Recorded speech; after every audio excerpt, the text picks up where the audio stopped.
David O. Russell. Hello, everyone. My name is Jordan Hoffman. I'm a critic for Film.com and Screen Crush, and I'm really big on the internet. And that's usually a joke. People laugh at that. To my left is David O. Russell, whose work, if you are not that great with names, obviously the director and writer of Silver Linings Playbook, which we're going to be talking about this evening. Also, was it last year or 2 years ago, The Fighter? 2 years ago, The Fighter, which, as far as I'm concerned, is one of those movies that if you're home flipping channels and you see it come on, you go, oh, wait, this scene's really good, I'm going to watch. Oh, wait, this scene's really good, too, I'm going to watch this one. And then you watch the whole movie. It's one of those. Prior to that, films like Our Heart Huckabees and Three Kings and Flirting with Disaster and Spanking the Monkey. And we're very glad to have him as our guest here today. So we're going to schmooze a little bit about the new movie, talk a little bit about the older movies, and then we're going to throw it out to questions from the audience. So if you have something brilliant you'd like to ask, just think of it now, and then we'll get to you in a little bit. But I want to talk a little bit about the film. Now, you've seen the trailer, so obviously you know Bradley Cooper stars as someone who has been diagnosed with bipolar disorder. And this follows in line with a number of films that treat mental illness, squarely and honestly, but also show that from an audience point of view, at least in my opinion, there is something of an allure to watching these characters. There's something compelling about watching someone who has few problems with self-censorship, at least, as how it's shown in the film. And I'm wondering if you could talk about how you and Bradley approach sort of the it's kind of fun to watch this guy thing. You know, even though we know that he has real problems, you know, there's a lot of laughs in this movie, too. Well, I mean, the book had that tone, the novel by Matthew Quick, and that was given to me by Sidney Pollack and Anthony Minghella and Harvey Weinstein.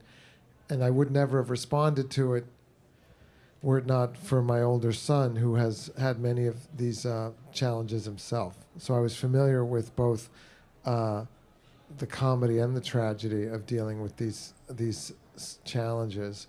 And that's just how I see things, I think, most comfortably. Even in The Fighter, it's what is real, like in Goodfellas to me, or Raging Bull. Those are some of the funniest movies I've ever seen, even though they're some of the most painful, I mean, from what is real. It's funny you mentioned Goodfellas because obviously you saw in the trailer. In the film, Robert De Niro plays Bradley Cooper's father. And I want to say this in a diplomatic way, but when I saw this movie, I was like, wow, Robert De Niro still has it. Because a lot of his recent work, in my opinion, he sort of maybe hasn't been as engaged, at least it appears from my point of view, with what's going on. Maybe sort of, in the phrase, phoning it in a little bit. And in this one, in my opinion, really got in there and gave a fantastic performance. So, A, I want to thank you for that.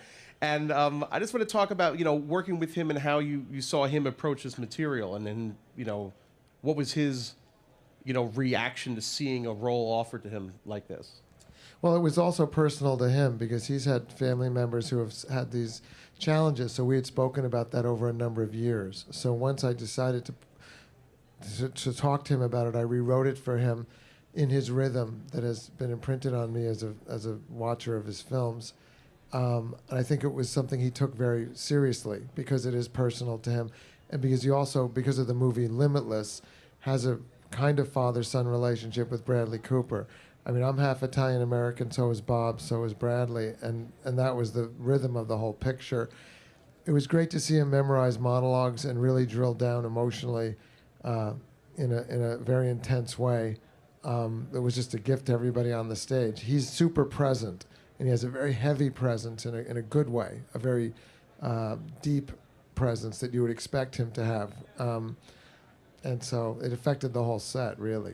When you say you retooled the script with him in mind, can you give us some specifics? Like, was this changing just sort of dialogue tweaks or mannerisms, or talk a little bit? You say he's imprinted on your mind a little bit. How did that change some of the scene work? Well, the original book is written about an Irish-American family, which I had done in The Fighter, even though I looked at that and said, I know these people from my own family.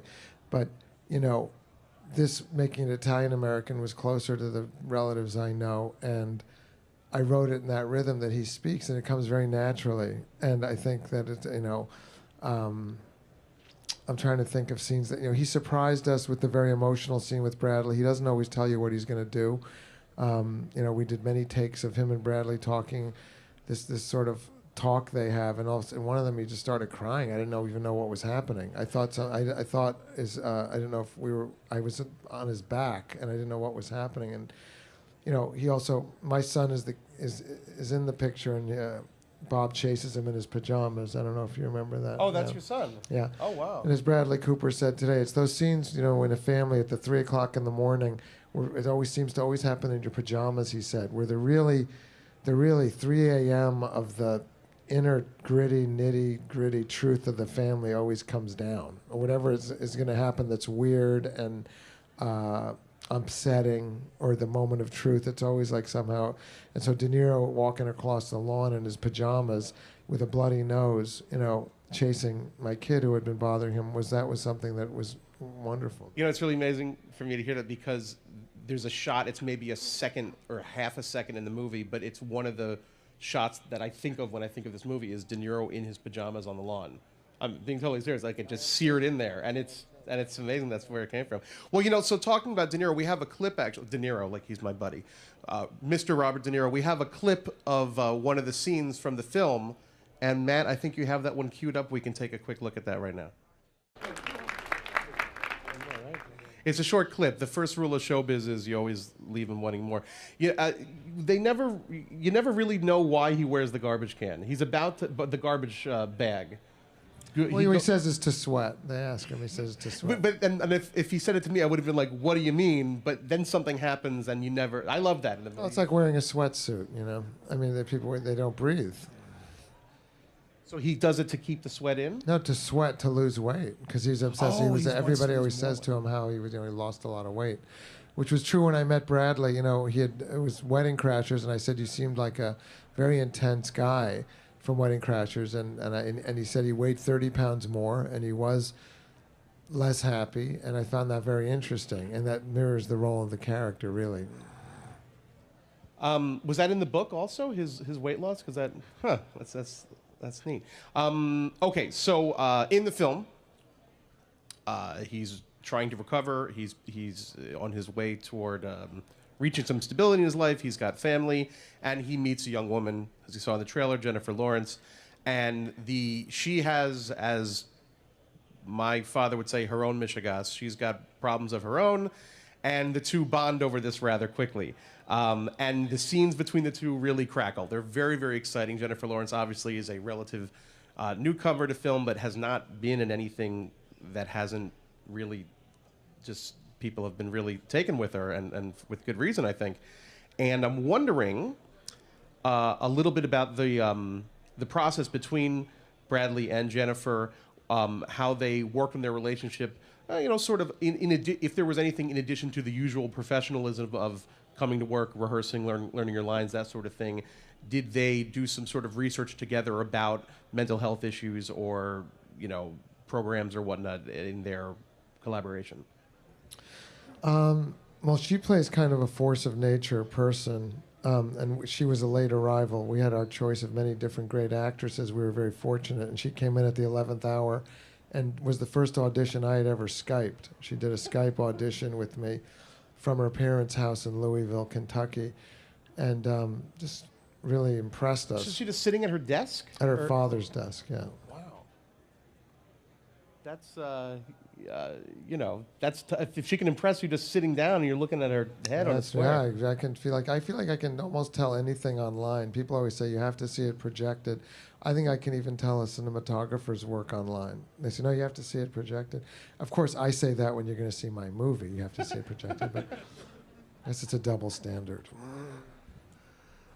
So anyhow, getting back to their collaboration, were there any things that you were hip to that they maybe did on their own to sort of work on their relationship other than the usual? The fact that they started out with 2 weeks of dance rehearsals and they didn't know each other, and they were sweating and hanging all over each other with the choreographer every day, got them comfortable with each other very quickly, and they really, they took a shine to each other. They had a very good chemistry, and in the movie, you say that they click very quickly, but it's really it's a strange alliance. It's one that he resists because he's convinced that he's obsessed. You ever meet one of these people, they can hold it together if they have a mission, and his mission is he's going to get his wife back, who has a restraining order on him, because he's a better person now.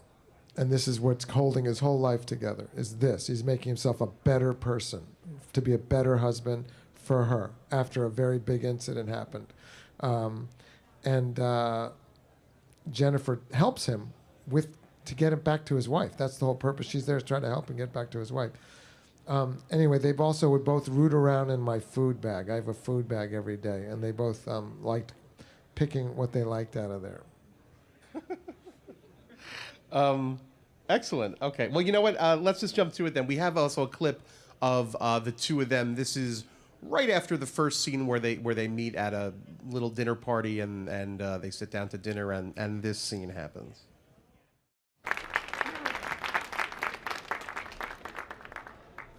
This scene that we just saw really, I think, kind of nails what's so interesting about the film, is that it is funny and serious and switches on a dime. And later in the film, there's a really remarkable sequence that is, I think, one of the best things I've ever seen on film that sort of expresses, for lack of a better term, madness on film. It's when Bradley Cooper's character suffers a manic episode. He's looking for a videotape in the attic, and he can't find it.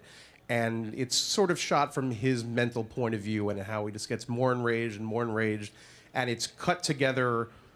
It's a type of thing that, film students will be studying this sequence, I think, for quite some time. And it's put together with a wonderful piece of music for you classic rock fans, Led Zeppelin's What Is and What Should Never Be, which is a seesawing song. It's part bluesy and smooth, and it's kind of fun, and then it gets really aggressive and heavy metal. And I want to talk about just that sequence as a project unto itself. How long did it take to map that out, to shoot it, to cut it together, to find the rhythms of the music, to get it till you said, I'm done with this sequence, I can move on? Because I think, at the end of the year, when we look back at the individual sequences that really made this year exciting, that's way up on the list, in my opinion. Thank you. It's a scene that probably we took a day to shoot in a short schedule. Well, but that for us was a long time, and that was a big deal for us. I mean, we didn't take a day to really hardly do anything. And those guys, and then we probably took months cutting it different ways. But those guys, the way we shoot in a 33-day schedule is we just get right to it, and so. It's amazing because the whole house just erupts in 2 seconds, which can happen with someone who's volatile and struggling. And De Niro comes into the middle of it with Jacki Weaver, and then that's my son who rings the doorbell, and then comes up, and that's where you get Bob in his pajamas, outside. But we shot it with a Steadicam. We are still shooting film. I have not switched over to digital yet. I believe there's more warmth in film, which may just be a superstition at this point, but I cling to it. We were up in this real attic that was very warm and sweaty, and Cooper did take after take, and we do 3 different levels. We try to higher, lower, and medium. So you get to the editing room and you decide which is right. So he did some that were extremely volatile and some that were less so. And you find, surprisingly, the quiet moments can be the ones that really arrest you. It was a discovery in the editing room to intercut it with his memories of what happened with his wife. Yeah, I thought that was really effective because it wasn't overdone. It was like 1 or 2 flash frames, but you got it. Was that always the song you wanted to use, or was there a eureka moment when you found that song? There was absolutely a eureka moment. We originally were using Dave Grohl's song, Everlong. It went from the acoustic version when she slapped him to the electric version when he was up in the attic. And eventually we switched over to Led Zeppelin, which had been a discovery for us in The Fighter. Christian Bale's crime spree was scenes, separate scenes, and it was a discovery to tell it cinematically in a propulsive fashion with the first song from their first album that had never been in a movie, Good Times, Bad Times. And so this song, also, as you pointed out very astutely, is a sort of a bipolar song. It gets very quiet and beautiful and romantic, and then it gets very loud and metally. Yeah, but with the one in Silver Linings, there's that sort of like, I'm not gonna hum, but there's that bluesy moment where it's like has almost like a drunkard's like, hey, we're having a good time, you know, and it's so arresting to see that with this guy flipping out at his mother. It's you kind of want to laugh, you kind of want to cry, and that's what this movie's all about as far as I'm concerned. In a little bit, we're going to take some questions, so we'll send somebody around. This film and The Fighter are both when Justice Samuel Alito was being confirmed. I read in the New York Times the phrase ethnic whites. I'd never read that phrase before, but the phrase ethnic whites. And The Fighter and this is two. You do one more, you've got a trilogy. You are the patron saint of ethnic whites on film right now. Was this something that you planned to do, or? It is certainly something that I have felt, you know, like a connection with, and that I feel that it's worked out nicely for me, and I am going to do a third one. The third in the ethnic white trilogy is the Irish. Vaguely, they don't really get into specifics of whether they're Irish or Italian. I mean, it's De Niro, but his name is Pat, so you don't really know if they're Irish or. Well, they say Solatano is their name. But, okay, yeah. All right. But they're in Philly also, which is, then they're just from Philly. You know, these are just these guys. I'm assuming this was shot all on location in Philly, or? Yes. Okay. Now, you mentioned also that you shot on film, which was something I was going to ask, because I'm getting pretty good now at telling the difference between video and film, but I couldn't tell on this one, which is not to say that it looked like video, it's just that video is getting to the point where it tricks me all the time. So you're going kicking and screaming to video. Have you shot anything on video? Have you done tests? Commercials. You've done commercials? Yeah. And why don't you like it? I don't know. I feel like there's something about film that's very rich and beautiful, and a sort of a human quality, an unknown quality that can't be controlled. That, again, I told you it could be superstitious. Right. But do your producers not show you if you shoot on video, the price of stock will go here, so you'll have more money to do X, Y, Z. Yes, they do. And you'll have more time to rehearse and better catering. Because then you don't spend as much time just loading. Because these are 10-minute mags with film, so I like to shoot without cutting to get the actors into the flow, so they forget that the camera's rolling, and that's a 10-minute mag. And I'm totally with digital, you can just keep going. You can, it's value, and there's no value in the stock. It's just digital bytes. Not that at the Apple Store we're condemning digital bytes in any way, but I'm just saying with the film moving, that's money going through the taxi meter, as they say. But it's been working out so far. So far so good. Oh, yeah, and I heard some guys talking about it before. This is in no way a minor thing with this film. Everybody's flipping out that, holy crap, Chris Tucker's in a movie again. All right? I heard you guys talking about it earlier, and I was the same way. And I'd kind of forgotten when I saw it. I saw it a couple days ago, and it was early in the morning, so I'm schlepping to get in there, and I sit down, the movie starts, go, and then a guy shows up, and oh my God, it's Chris Tucker, that's right, he's in this. Haven't seen him in a movie since 2007, which was Rush Hour 3. Prior to that, he was in Rush Hour 2. Prior to that, Rush Hour 1. Guy doesn't work that much. Chris Tucker's back. So how did that happen? Well, I think I was very interested in working with him. I like taking people who haven't been out of the limelight a little bit because it's exciting, especially if the character also echoes that journey. His character, like Pat's character, has been off the scene. They've been in a hospital, and when he comes out, it's unpredictable. So I like taking Chris Tucker, who people haven't seen for a while, and you know he's got some wildness behind his eyes, but he's playing a very grounded character. but you never know when he's going to start dancing with Jennifer Lawrence, or when he's going to start gambling with Robert De Niro, or when, so it's nice to have that quality that tells you so much about the background of Bradley Cooper's character and their friendship from the hospital. Was that, not to get into too much, Hollywood Reporter talk, but did he contact your people? Did your people contact his people? Do you have people? I mean, how does that work? Did you say, I want Chris Tucker for this role, or? I usually reach out. You reach out to, Harvey and I reached out to his agents, and we met. And was him. he just like, thank God the phone's ringing? As a thing, I think he was very grateful to be in an ensemble like this, and it turned out to be very funny that he's someone who's known for improvising, yet he had to memorize probably the most difficult lines to memorize in the script, which are all legal.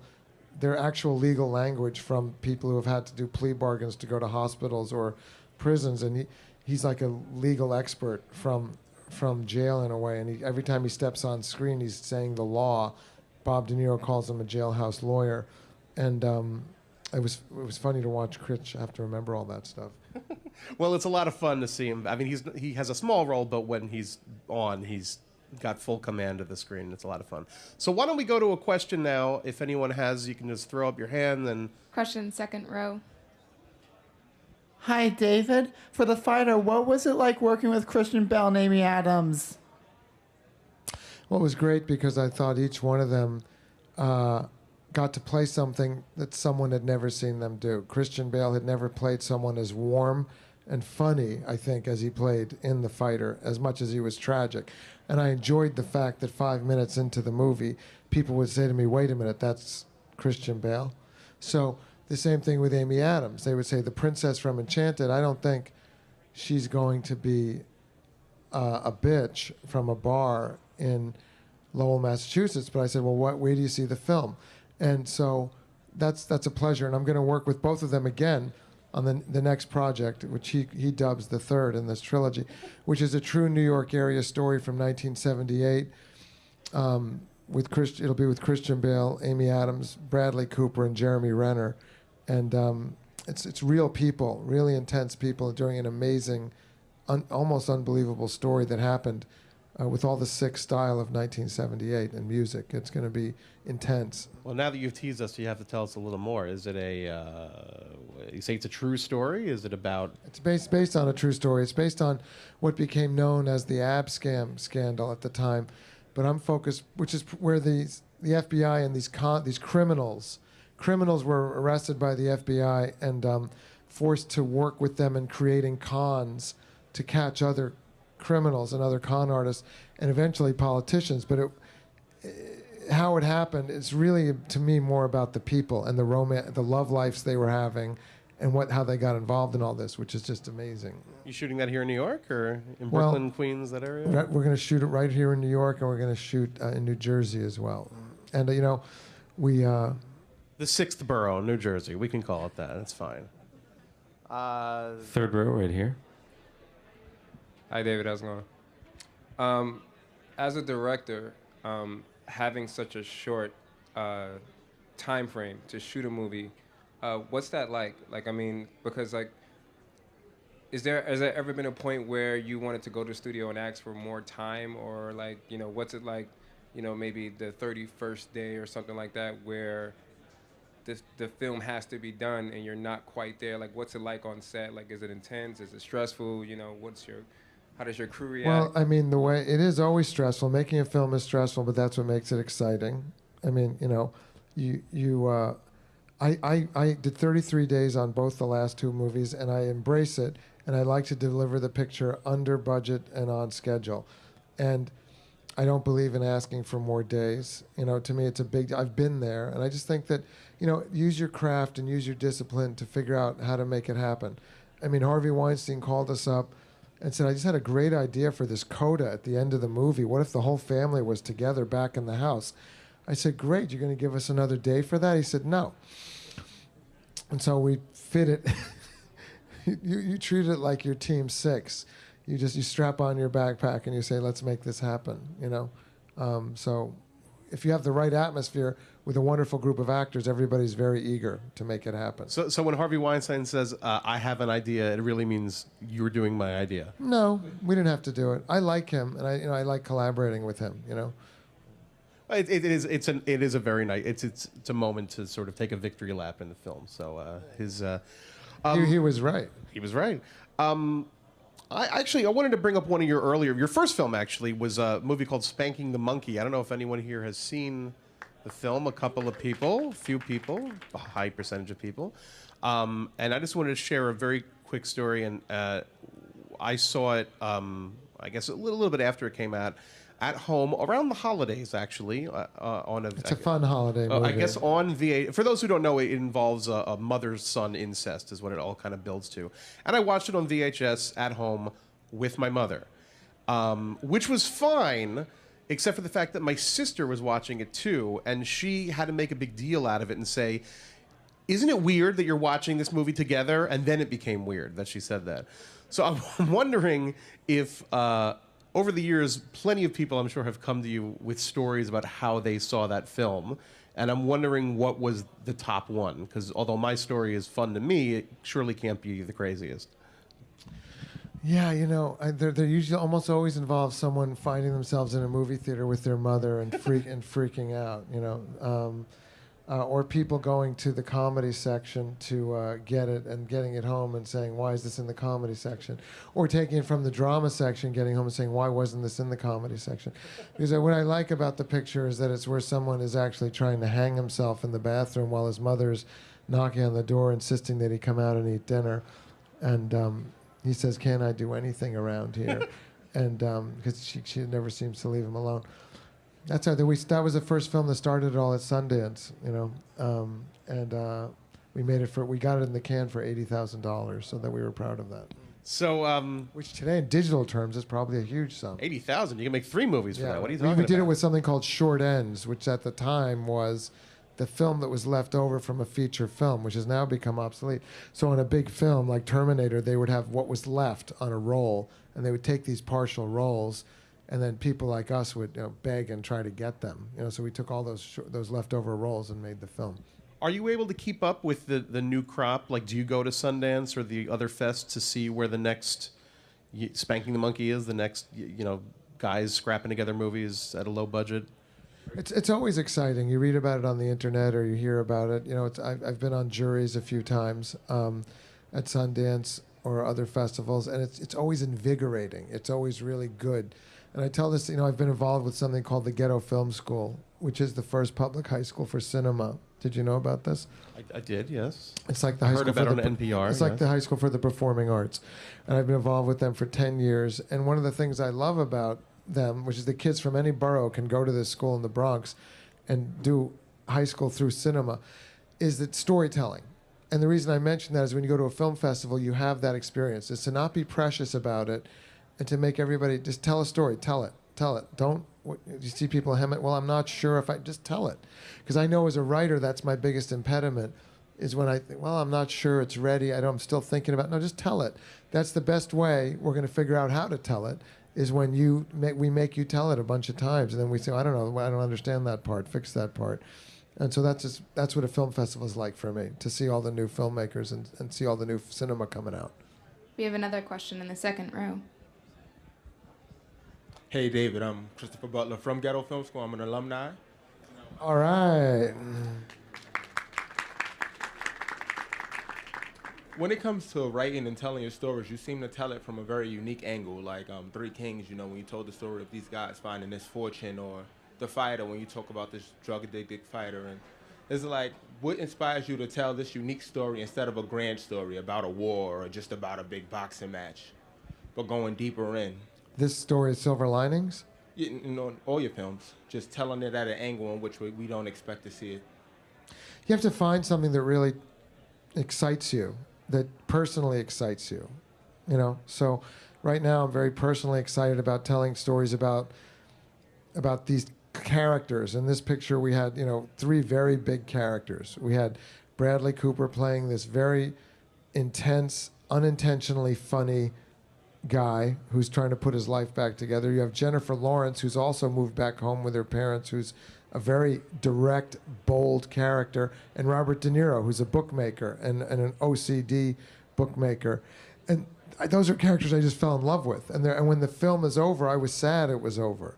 You know, I don't think I wouldn't, you know, you wouldn't make certain films today that you made before because I don't have that same love that I had then. I wouldn't, these are the things I'm in love with now. And I would say that you need that love because you're going to be working on it for a long time, you know, if you're going to be making it good. And I think craftsmanship can't be underestimated. You have to just keep working on it as many times as you can to keep saying it's not good enough. Thanks. Question here in the back row. Do you have a favorite movie? And if so, what is your favorite movie?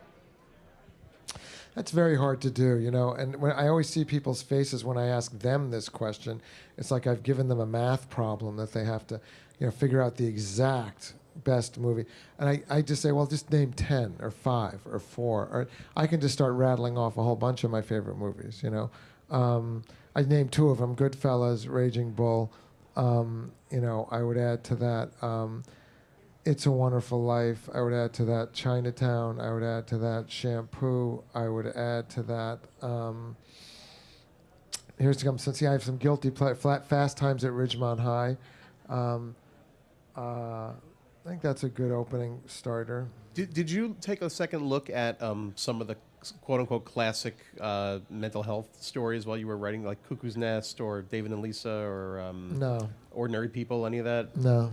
You didn't want to just double-check that you weren't doing something that was already done, or? No, because I knew. Well, that's a good question, though. But no, I knew that it's just like The Fighter. You know, I knew we were not going to do what had been done in Raging Bull. That was a great, or Rocky. Those were great films. We had something different, or we shouldn't have even been there. You know, so we had those sisters and the mother and the very particular thing. And in this case, it was a very particular story that I knew personal things about, and I'm going to do it with the rhythm and the voice that comes through what I feel. So I know that's going to be different. Next question. We have time for 2 more in the front row. Hi, David. What was your hardest obstacle throughout all the movies you made, and how did you overcome it? I think the hardest obstacle is knowing which story you want to tell and how to tell it.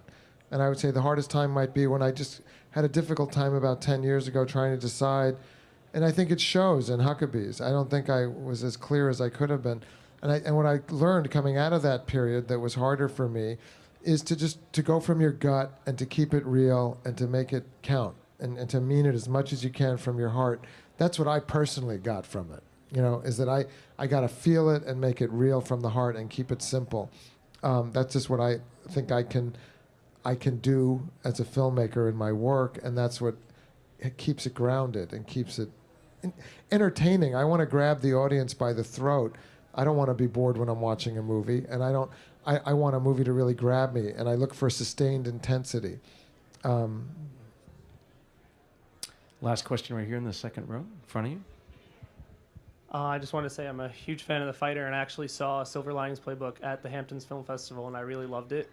And I had a question concerning, you touched on music earlier about Led Zeppelin in the movie, but there's also another song that seems to affect Bradley Cooper's character pretty significantly that's touched upon a few times. And I was just wondering, was that intentional when you were writing the script, or did the music come after, or did you think of songs in mind, especially for a moment like that at the when he's talking to his therapist? Well, in the galleys of the book that I was given, the song was Sherry Amore by Stevie Wonder. Subsequently, I believe Stevie Wonder's music publishers did not give their permission to the publisher of the book. And then apparently it turned into a Kenny G song.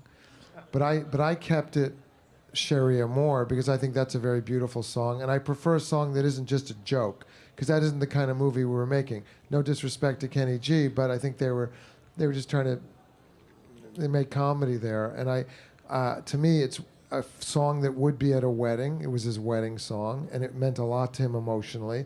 And the whole film has to be rooted emotionally, and we're not fooling around emotionally. So it could be funny, but first it was emotional. All the other music in the movie is very important to me. The music supervisor, Sue Jacobs, is a great genius at helping to pick and license and have the taste and feel for music. Dave Brubeck, his cover of Maria from West Side Story is a very special. Got, Misty in there. Errol Garner doing Misty. I love that song. But that's with Johnny Mathis. We had Frank Sinatra. This guy brought up a really good question. It's a great pick for a song because it's also a ubiquitous song. You hear it when you go to the CVS. You hear it, you know. But in their dance routine, they do another Stevie Wonder song. They do "Do It Do" as part of their big finale, and that was like he's dancing on the edge because like Stevie Wonder is so close to his. But that was never addressed. It was never discussed. His trigger. No, I think originally we wanted to have him dance to the same song that was his trigger song. The trigger song was Sharia Moore, and then we thought, well, maybe we've had enough of that song, and maybe he's moved on. But he's showing his confidence by mastering. The song triggers him because it was his wedding song, and his wife did a terrible thing to him later in their marriage when that song playing. So it becomes a real trigger to him, messes him up, and. At the end, they have 3 songs they dance to that they have a dance that has bipolar aspects to it, but that's one of the songs is Don't You Worry About a Thing, the beginning of that, Don't You Worry About a Thing. Yeah. And then there's a Jack White song, The White Stripes, and then there's Dave Brubeck. Okay, well, listen, I'm going to take moderator's privilege and ask one sort of out-of-left-field question before we wrap this up. You, in your film Flirting Disaster, worked with Alan Alda. I've never met the guy. But from an audience point of view, I see him as one of life's great raconteurs and wonderful individuals. I'm hoping that you experienced a good Alan Alda story and you could share one with us, because to my mind, he's one of the great guys. He's a great guy, and have you watched Bill Hader's imitation of him? No, I haven't seen that. Oh, my God. I'm going to check it out on my Apple iPad as soon as I can. It is flawless. No, they do a thing where it's like the 25th anniversary of Back to the Future, and all the people who auditioned for the role that didn't get the Michael J. Fox role, because some of that was released. So they, all the cast of Saturday Night Live does, Prince auditioning for Back to the Future, and they do Alan Alda. Anyway, he's a very nice man, and he made fun of himself at his house. He was showing me all of his Emmys, and he goes, and I got more in the garage. I got much more in the garage. Then he turned around and I said, look at me. He said, I just showed you all my Emmys. Then I said, and I got more in the garage. And he was just laughing at himself. Well, on that note, as we play the closing theme from MASH, thanks again for coming. There are always more Apple Store events, and I'm sure Matt is going to tell us what they are as we wrap this up. That is a beautiful lead-in. Thank you, Jordan. No, you can go to apple.com/Soho. But before that, I just want to take the second to thank David for being here, and thank you guys, and thank everybody for a great event tonight. Thank you. In a diplomatic way, but when I saw this movie, I was like, wow, Robert De Niro still has it. Because a lot of his recent work, in my opinion, he sort of maybe hasn't been as engaged, at least it appears from my point of view, with what's going on. Maybe sort of, in the phrase, phoning it in a little bit. And then this one, in my opinion, really got in there and gave a fantastic performance. So, A, I want to thank you for that. And I just want to talk about, working with him and how you saw him approach this material. And then, what was his, reaction to seeing a role offered to him like this? Well, it was also personal to him because he's had family members who have had these. David O. Russell. Hello, everyone. My name is Jordan Hoffman. I'm a critic for Film.com and Screen Crush, and I'm really big on the internet. And that's usually a joke. People laugh at that. To my left is David O. Russell, whose work, if you are not that great with names, obviously the director and writer of Silver Linings Playbook, which we're going to be talking about this evening. Also, was it last year or 2 years ago, The Fighter? 2 years ago, The Fighter, which, as far as I'm concerned, is one of those movies that if you're home flipping channels and you see it come on, you go, oh, wait, this scene's really good, I'm going to watch. Oh, wait, this scene's really good, too, I'm going to watch this one. And then you watch the whole movie. It's one of those. Squarely and honestly, but also show that from an audience point of view, at least in my opinion, there is something of an allure to watching these characters. There's something compelling about watching someone who has few problems with self-censorship, at least, as how it's shown in the film. And I'm wondering if you could talk about how you and Bradley approach sort of the it's kind of fun to watch this guy thing. You know, even though we know that he has real problems, you know, there's a lot of laughs in this movie too. Well, I mean, the book had that tone, the novel by Matthew Quick, and that was given to me by Sidney Pollack and Anthony Minghella and Harvey Weinstein. Prior to that, films like Our Heart Huckabees and Three Kings and Flirting with Disaster and Spanking the Monkey, and we're very glad to have him as our guest here today. So we're going to schmooze a little bit about the new movie, talk a little bit about the older movies, and then we're going to throw it out to questions from the audience. So if you have something brilliant you'd like to ask, just think of it now, and then we'll get to you in a little bit. But I want to talk a little bit about the film. Now, you've seen the trailer, so obviously you know Bradley Cooper stars as someone who has been diagnosed with bipolar disorder, and this follows in line with a number of films that treat mental illness, you know. And I would never have responded to it were it not for my older son, who has had many of these challenges himself. So I was familiar with both the comedy and the tragedy of dealing with these challenges. And that's just how I see things, I think, most comfortably, even in The Fighter. It's what is real, like in Goodfellas to me, or Raging Bull. Those are some of the funniest movies I've ever seen, even though they're some of the most painful, I mean, from what is real. It's funny you mentioned Goodfellas because obviously you saw in the trailer. In the film, Robert De Niro plays Bradley Cooper's father, and I want to say this